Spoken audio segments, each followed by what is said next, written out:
Հրապարակ թերթը գրում է. Հայոց ցեղասպանության թանգարան ինստիտուտի տնօրենի ժամանակավոր պաշտոնակատար նախկին դիվանագետ Հրաչյա Թարչյանը, որ պատրաստակամություն է հայտնել Նիկոլ Փաշինյանի գիծը առաջ տանել, պարզվում է Փաշինյանի աշխատակազմում օգնական աշխատելու ընթացքում մասնակցել է ադրբեջանական կողմի հետ գաղտնի բանակցություններին 2018-ից 2019 թվականներին։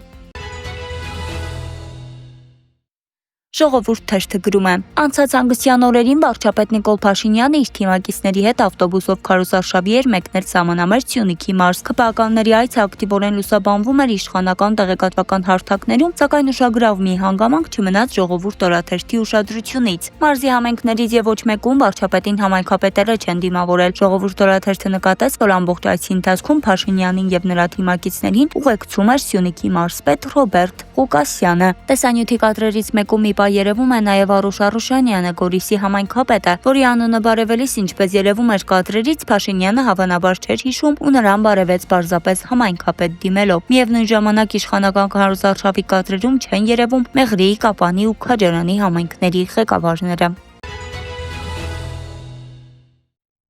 Փաստ թերթը գրում է. Նիկոլ Փաշինյանի մարզային այցերից մեկի ժամանակ տեղի ունեցած մի դրվագ ակտիվորեն տարածվում է սոցիալական ցանցերում։ Տեսանյութում երևում է, թե ինչպես է նա զրուցում մի երեխայի հետ ու հարցնում գնալու ես ընտրությունների ու մոկտին ես քվյարկելու։ Անչափահաս երեխան ասում է, ոնց որ 29%-ը ձեզ են ընտրելու, ինչին Փաշինյանը արձագանքում է, քիչ է 65%-ը պետք է ընտրի։ Առաջին հայացքից կարող է թվալ, թե սա պարզապես անմեղ երկխոսություն է երեխայի հետ։ Կարող են նաև ասել, թե կատակ է արել, շատ լավ գիտի, որ երեխան ընտրելու իրավունք չունի, սակայն խնդիրը նույնիսկ դա չէ, այլ այն, որ քաղաքական միջավայրում նման դրվագները հաճախ ստանում են այլընկալում։ Փաշինյանն ընդհանրապես հաճախ է հանդիպում երեխաների հետ, հանդիպում է, սակայն խնդիրն այն է, որ նման տեսանյութերը ակտիվորեն տարածվում են սոցիալական ցանցերում։ Երեխաները չեն կարող լինել քարոզչական գործընթացի մաս, նույնիսկ եթե այդ ամենը տեղի է ունենում զրույցի կամ կատակի ձևաչափով։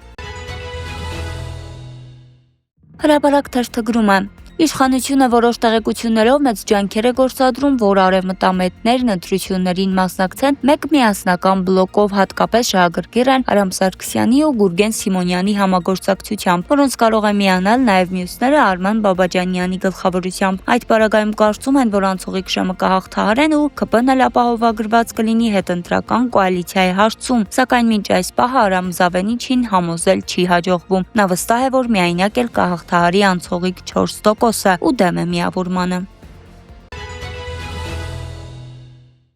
Ժողովուրդ թերթը գրում է. Արդեն 1 տարի է ժողովուրդ օրաթերթը հետևողականորեն փորձում է հասկանալ, թե ինչ փուլում է գտնվում ԱԺ քաղաքացիական պայմանագիր խմբակցության պատգամավոր Արփի Դավոյանի հետ առնչվող քրեական վարույթը, որը 2023-ից քննվում է, սակայն ստացվող պաշտոնական պատասխանները ոչ թե պարզաբանում են իրավիճակը, այլ ավելի շատ հարցեր են առաջացնում։ Հիշեցնենք, ժողովուրդ օրաթերթը գրել էր, որ 2018 թվականին ՀՀՊ քննչական վարչությունում քննվել է մի գործ, որով անցել է Արփի Դավոյանը նախնական տեղեկություններով նա ՍՊ-ներ է հիմնադրել, ինչ-որ ներշկրումներ արել, ապա խաբել պետությանը։ Նա 2018 թվականի ապրիլից հետո պետքննչականում անգամ հարցաքննվել է։ Ավելին իմանալու համար կարդասեք Պանորամայե։